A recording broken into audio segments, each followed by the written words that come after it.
Do you remember a few years ago, I think it's Instagram, Twitter, like those kind of things, like somebody put up a dress and they're like, is it gray? Is it green? Is it blue? Is it pink? Something like that. And people got a big argument on Twitter about like what color the dress was.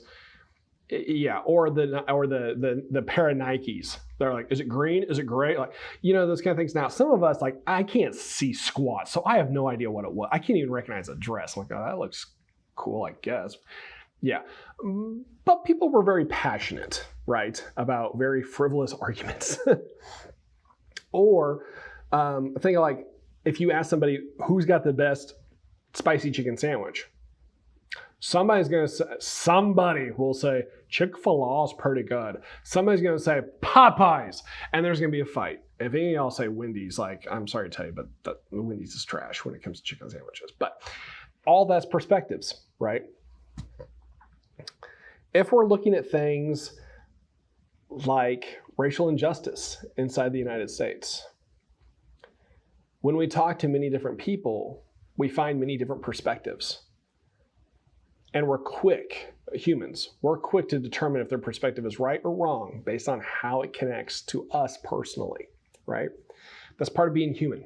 We look for the people who agree with us, and we tend to engage with those who are against us. That's part of it. That's part of being human. It's part of being able to make your own choice too. Perspectives are everything. And in today's world, perspectives are critical. Like, as a social scientist, it's our job to be able to view the different perspectives of everybody out there. If somebody is anti-abortion, we view, why are you anti-abortion? If someone is in favor of abortion, we view, why are you in favor? Vaccines, anti-vaccines, mask, anti-mask. Like, there's always a spectrum of people. It's our job as social scientists, as political scientists, to look at all the different perspectives. And here's the hardest part. When we're explaining it, whether it be through writing, speaking, video, whatever the case may be, our hardest job is to stay neutral and just give facts. That's difficult. That's so hard. It's happened to me several times. I always think back to my professor in college. His name was Dr. Klostermeyer. Yeah, it's a real name. He was a lawyer, and then he became a judge, and then he became a professor of law. That was like, and I had him all 4 years of college, and he was my advisor. Like, the poor guy couldn't get rid of me. I actually felt bad for him because, like, he's really smart, really cool, and by now, you know what you're getting, right? So one of the cool things about him, I took all of his courses. Every course he offered, I took because I had to for my degrees. And it was incredible. I was around this guy for 4 years in college. I got to know him very well. I got to listen to his lectures, work in his classes, like all these kind of things.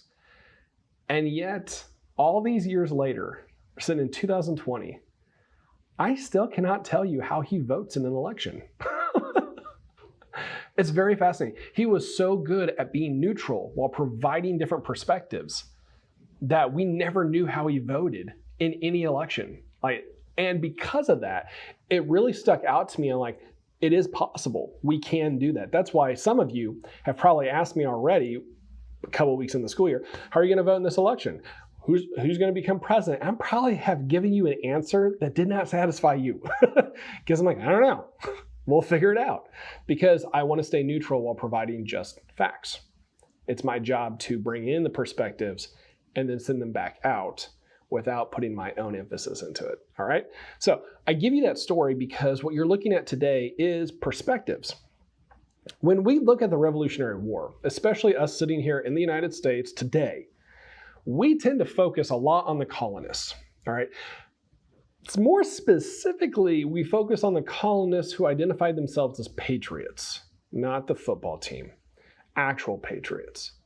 The people who were adamantly against the king, adamantly against Great Britain, and were willing to fight and die for that cause. They were the fighters of independence. However, do you think that every colonist in North America at that time was in favor of that? Time's up. No, not even close. There's a lot of people who were loyalists. Loyalists, root word loyal. They were loyal to the crown. They were in favor of the King of England, okay? Or they were in favor of Great Britain. The colonies were divided. Literally, like, you could be a patriot, but the person living next to you in their house could be in favor of the king. Like, it was that divided that consistently. So we don't always do justice looking at loyalists and seeing why they were advocates for their perspective. And really, as you guys grow as social scientists, this is a really good example of looking at what history does when we just ignore a perspective. Personally, I can't necessarily say that I'm in favor of the Loyalists. I kind of like having my own country. That's kind of neat. But it doesn't necessarily mean they were completely wrong either, right? So a quick story. This summer, I was having a rough day. I was stressed out, like something about a mask. I don't know. I was having a rough day. So as I'm driving home, I go through a stoplight and I see this massive 2-tent village. Like, that thing was huge.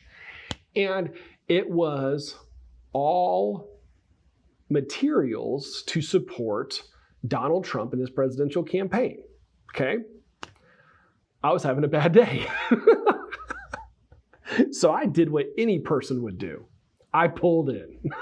I got out of my vehicle. I walked up to the individual who was in charge of the stand. His name was Jacob. And I said, can I just ask you questions? I am a social studies teacher, and I'm curious about this tent. I wanted information, right?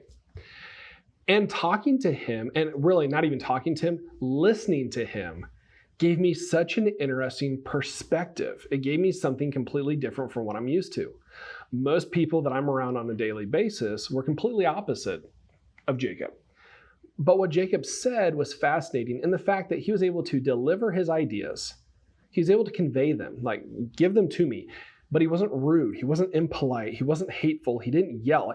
None of these things happened, okay? You know, a lot of the stereotyping of our society today, people yelling at other people for whatever reason, none of that happened. And it was a great hour-long conversation. I learned a lot about Jacob, a lot about this guy. He was not local. He was actually from Eastern Tennessee, or Eastern Kentucky, which if you know anything about Eastern Kentucky, that would explain a little bit. But he was passionate about what he believed. And when I left,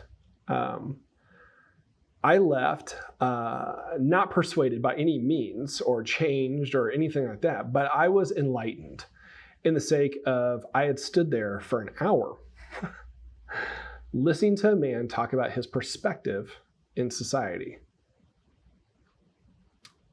That's what I wish we as people could do without being hostile, without being angry. And I think a lot of that comes back to what we know personally, what we believe personally, but also what we know as truth and fact. And so my hope is for you, regardless of your vantage point, your perspective on anything, my hope is that by the end of the year, you're able to have those kind of conversations with people that are complete opposite of your own beliefs and your own stances. And to be able to have that without hostility, without anger, without that hatred piece that we see so much, just being able to talk and listen. And we start that by looking at the perspectives between the colonists and loyalists. So check that link out on their test. There's really no research to this one. It is just like you're working through a couple pages, all right? It's through SHEG, which is through, SHEG is a history department out of Stanford University. Really credible, good stuff. Definitely read it, definitely take a look, okay? Submit it on Canvas when you're done. You can type on it, write on it, do whatever you need to do, okay? And definitely, I hope this is a shorter assignment and this is a shorter thought process, but I really hope it brings about curiosity of yourself, of being able to explore people's ideas outside of just your own. Consider it a challenge, okay? I'm here if you need me, guys. Peace.